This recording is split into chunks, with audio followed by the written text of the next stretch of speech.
ہر قسم کے روحانی جسمانی مسائل اور وظائف کے لیے پیر اقبال قریشی چینل کو سبسکرائب کریں۔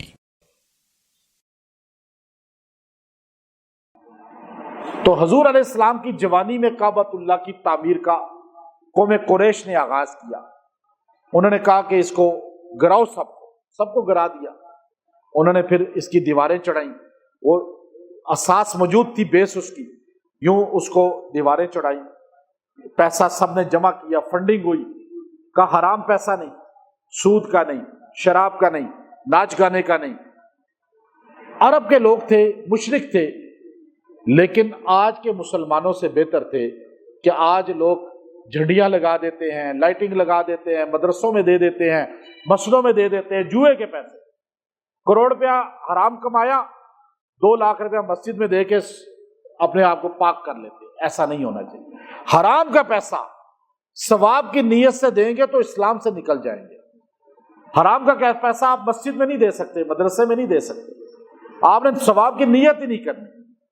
وہ عرب کا معاشرہ ایسا تھا، خاندانی لوگ تھے، کفر میں بھی خاندانی تھے، اسلام میں آئے تو پھر بھی خاندانی بنے، ہر معاملے میں ڈٹ کر ہوتے تھے۔ منافقت اس طرح نہیں تھی جو مدینہ میں جا کے منافق لوگ آئے ہیں، یا سیدھے کہتے تھے ہم نہیں مانتے آپ کو، یا مان کے جان دے دیتے تھے آپ کے لیے۔ تو انہوں نے کہا یہ حرام کا پیسہ نہیں۔ جب اعلان کیا، کسی بندے نے سود کا پیسہ، شراب کا پیسہ، جوئے کا پیسہ، حرام کا پیسہ نہیں دیا۔ یہاں تک کہ دیواریں چڑھا رہے تھے ایسے، یہ جو ابھی آپ کو وہ نظر آتا ہے نا پرنالا، اور اس کے ساتھ یوں آپ کو لالٹین نظر آتی ہے، وہ لائٹ، اور وہ چھوٹا سا بنایا ہوا ہے انہوں نے، وہ اوپن ایئر جو ہے وہ اصل میں کعبے کے اندر کا حصہ ہے، وہ کعبے کے اندر آنا تھا، اس لیے طواف ہم اس کا بھی کرتے ہیں۔ وہاں پیسہ ختم ہو گیا۔ اب انہوں نے کہا جی پیسہ ختم ہو گیا ہے، دیوار یہاں تک آئی ہے، آگے پیسہ اور دو۔ انہوں نے کہا ہے پیسہ، لیکن شراب کا ہے، شراب بیچ کے، جوا کر کے، سٹے لگا کے، اور جو ہے ہم نے ناچ گانے کی محفلیں کرا کے اکٹھا کیا ہے۔ تو اب انہوں نے کہا یہ پیسہ تو نہیں لگانا، یہ اللہ کا گھر ہے، یہاں نہیں لگانا۔ انہوں نے کہا پھر کیا کریں؟ تو سردار نے کہا کہ ادھر سے ہی دیوار موڑ دو، جتنا پیسہ ہے بس اتنی بنا دو۔ انہوں نے وہیں سے دیوار اندر کر دی، وہ کعبے کا حصہ باہر چھوڑ دیا۔ اب اس کے بعد حجر اسود کی باری آتی ہے، حجر اسود لگانا ہے اس پر۔ اب اتنی وہاں پر برادریاں تھیں، وہ ساری برادریاں کھڑی ہو گئی، ہمارا سردار حجر اسود ہاتھ سے فٹ کرے گا۔ دوسرا کہنے لگا ہمارا سردار، تیسرا کہنے لگا ہمارا برادری۔ اب یہاں تک کہ تلواریں نکل آئی، کچھ تو خون تک بات چلی گئی، آپس میں لڑنے مرنے پر آ گئے۔ حجر اسود ہم ہاتھ میں پکڑ کے لگائیں گے، یہ فیض ہماری برادری کو ملے گا۔ تو ایک دم بڑے بوڑھے آگے بیچ میں، انہوں نے کہا دیکھو خاموش ہو جاؤ، کعبے میں صبح آ کے بیٹھو، جو سب سے پہلے کعبے میں داخل ہوگا اسے ہم جج بنا دیں، وہ فیصلہ جو کرے گا ہمیں منظور ہے۔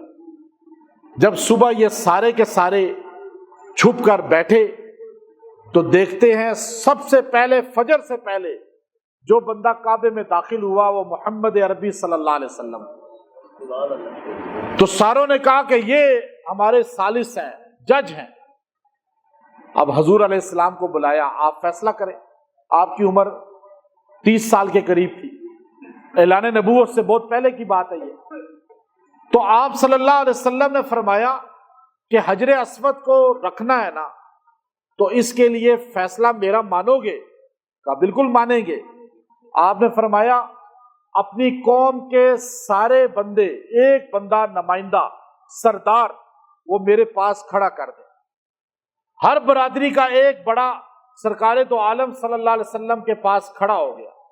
آپ نے اپنی یہ کملی مبارک، جسے یا ایھا المزمل کہا جاتا ہے، وہ یوں زمین پر بچھائی، اور آپ نے حجر اسود کو اپنے ہاتھ سے پکڑ کے چادر پہ رکھا، اور سارے سرداروں سے کہا سرداروں سارے میری چادر کو پکڑ لو۔ سارے سرداروں نے آپ علیہ الصلوۃ والسلام کی چادر مبارک کو پکڑا اور کہا اٹھانا شروع کر دو۔ اب وہ چادر ساروں نے پکڑی، اٹھائی، گویا کہ حجر اسود میں ساروں کا حصہ پڑنا شروع ہو گیا، اور گویا کہ ایک پیغام بھی دے دیا کہ اگر اتفاق چاہتے ہو، اگر نا اتفاقی ختم کرنا چاہتے ہو تو محمد عربی صلی اللہ علیہ وسلم کے دامن کو پکڑ لو۔ حضور علیہ السلام کا دامن ہے، جو رسالت ہے، جو سنت ہے، یہ نا اتفاقی ختم کرتی ہے، یہ لڑائی جھگڑے ختم کرتی ہے۔ اور وہ قوم جو 360 کی پجاری تھی، انہوں نے چادر پر کس طرح حجر اسود کو رکھوایا اور آپ علیہ السلام نے اٹھوانا شروع کیا، اور وہ چادر اٹھتی چلی گئی، اور آپ صلی اللہ علیہ وسلم جب دیکھتے ہیں کہ حجر اسود اٹھتے اٹھتے بالکل اپنی نشانے والی جگہ پہ آ گیا، تو آپ نے فرمایا اب رک جاؤ۔ اس کے بعد اپنے دستے مبارک سے آپ نے حجر اسود کو اٹھایا اور اس جگہ فٹ کر دیا جہاں آج فٹ ہے، اس جگہ نصب کرنے میں ہمارے نبی کے ہاتھ لگے ہیں۔ اب دیکھیے لڑائی بھی ختم ہو گئی، حجر اسود بھی فٹ ہو گیا، اور قوم اور برادری میں بھی صلح صفائی ہو گئی۔ اس کے بعد آپ علیہ الصلوۃ والسلام نے، چونکہ آپ کو اعلان نبوت ہوا، آپ عائشہ رضی اللہ تعالی عنہ سے ایک مرتبہ آپ نے فرمایا عائشہ یہ جو باہر کا حصہ ہے یہ میری امت کے غریبوں کے لیے اللہ نے چھوڑ دیا، کہ جو کعبے کے اندر نہیں جا سکتے، دروازہ جن کے لیے نہیں کھل سکتا، وہ حتیم میں چلے جائیں، وہاں جا کے 2 نفل پڑھیں، گویا کہ کعبے کے اندر انہوں نے نفل پڑھے، وہاں جا کے کھڑے ہو کے دعا کریں گے، ایسا ہوگا جیسے کعبے کے اندر نفل پڑھ کے دعا کی ہے۔ بلکہ حضور علیہ الصلوۃ والسلام جب عثمان بن طلحہ الشیبی جو سادن الکعبہ تھے، ان کے پاس جب آپ حج کے لیے تشریف لائے، سیدہ عائشہ رضی اللہ تعالی عنہ اپنے عذر کی وجہ سے پھر دوبارہ آپ نے مسجد عائشہ سے عمرہ کیا اور وہاں سے احرام باندھ کے آئیں، اس لیے اسے مسجد عائشہ کہتے ہیں۔ تو آپ نے کہا یا رسول اللہ صبح تو واپس جانا ہے، تو رات کا وقت ہے، میں کعبے کے اندر نہیں گئی، اگر آپ میرے لیے کعبے کا دروازہ کھلوا دیں۔ تو حضور نے فرمایا عثمان طلحہ الشیبی سے کہ آپ یہ دروازہ کھول دیں، سیدہ کائنات کعبے میں داخل ہونا چاہتی ہیں۔ تو وہ فرمانے لگے یا رسول اللہ صلی اللہ علیہ وسلم آج سے پہلے کبھی بھی کعبے کا دروازہ رات کے ٹائم نہیں کھلا، اب آپ جیسے حکم فرمائیں۔ آپ نے فرمایا جو چلا آ رہا ہے تسلسل اسی کو رہنے دو، کعبے کا دروازہ دن کو کھلے گا، رات کو نہیں کھلے گا۔ اس کے بعد آج تک جب بھی کعبے کا دروازہ کھلتا ہے وہ دن کے وقت کھلتا ہے، تاکہ اندر لائٹ نہ لگانی پڑے، اندر آگ نہ جلانی پڑے، اندر دیا نہ جلانا پڑے، کہ وہ اللہ کی تجلی ہے، وہاں یہ چیزیں آگ کی پجاری نہیں جا سکتے۔ آگ ایک پجاری، آگ کے عبادت کرتے ہیں جنات، اس لیے ان چیزوں کو کعبے سے دور کر دیا گیا، جو اصل کعبے کا اندر کا حصہ ہے۔ وہاں کوئی لائٹ نہیں، کوئی بجلی نہیں، کوئی وائرنگ نہیں، کوئی اندر ایسی روشنی کا انتظام نہیں، دن کی روشنی میں وہ کھلتا ہے دروازہ۔ تو سیدہ عائشہ نے کہا یا رسول اللہ پھر میں کہاں نفل پڑھوں؟ حضور نے ہاتھ پکڑا سیدہ عائشہ کا اور ان کو جا کے حتیم میں کھڑے کر دیا اور کہا عائشہ یہاں نفل پڑھو، کعبے کے اندر کے نفل کا اجر ہے، اب یہ میری امت کے غرباء کے لیے ہے۔ آپ علیہ السلام نے فرمایا، اب آپ نے فرمایا عائشہ میرا دل چاہتا ہے کہ کعبے کو ایسے تعمیر کروں جیسے اصل میں تعمیر کیا تھا حضرت ابراہیم نے۔ دروازہ اس کا نیچے تھا، ادھر سے داخل ہوتے تھے، ادھر سے باہر نکلتے تھے، تو یہ تعمیر جو ہے ابراہیمی ہے۔ لیکن قوم قریش نے تعمیر کی ہے، اس میں انہوں نے دروازہ اونچا کر دیا تاکہ ہماری اجازت کے بغیر کوئی داخل نہ ہو، اور آگے دروازہ بند کر دیا تاکہ ادھر سے ہی واپس نکلیں۔ تو کہا میرا دل چاہتا ہے وہ حصہ بھی داخل کر دوں، وہ جو اس کے باہر حصہ ہے کعبے کے وہ بھی اندر داخل ہو جائے۔ تو اب حضور علیہ الصلوۃ والسلام نے فرمایا کہ اے عائشہ، قوم کے اسلام سے منحرف ہونے کا مجھے خطرہ ہے، اس لیے میں ایسا نہیں کر رہا کہ کعبے کو ڈھا دوں دوبارہ بنا دوں، ایسا نہیں کرنا۔ تو آپ علیہ الصلوۃ والسلام نے حکمت کے تحت ایسا نہیں کیا۔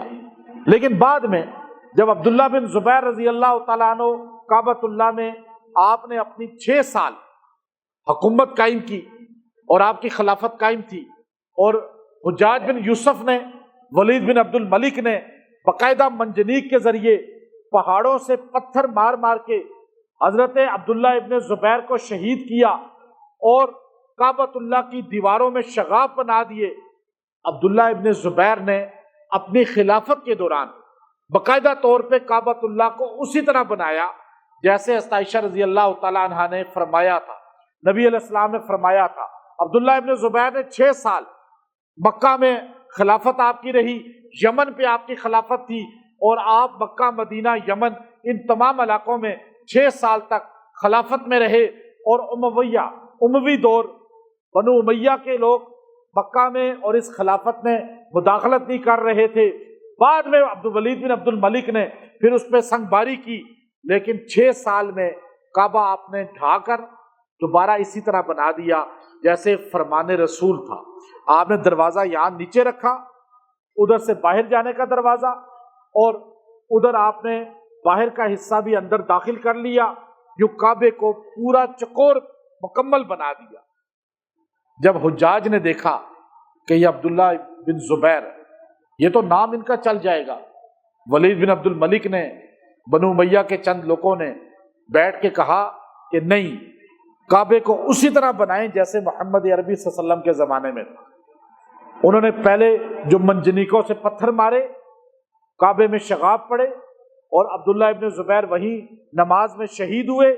آپ کی گردن کاٹ کے کعبے کے سامنے مطاف میں، وہ آج بھی ایک نشان ہے، وہاں 3 دن لٹکا دی گئی، اور آپ کی بوڑھی والدہ اسماء بنت ابو بکر رضی اللہ عنہا، وہ جب آپ کے پاس سے گزرتی تھی 90 سال کی عمر میں، تو مسکرا کر کہتی تھی میرا بیٹا ابھی تک سواری پہ سوار ہے۔ روتی نہیں تھی، ماتم نہیں کرتی تھی، بلکہ کہتی تھی میرا بیٹا ابھی تک سواری پہ سوار ہے، اللہ نے اس کو مقام شہادت دیا ہے۔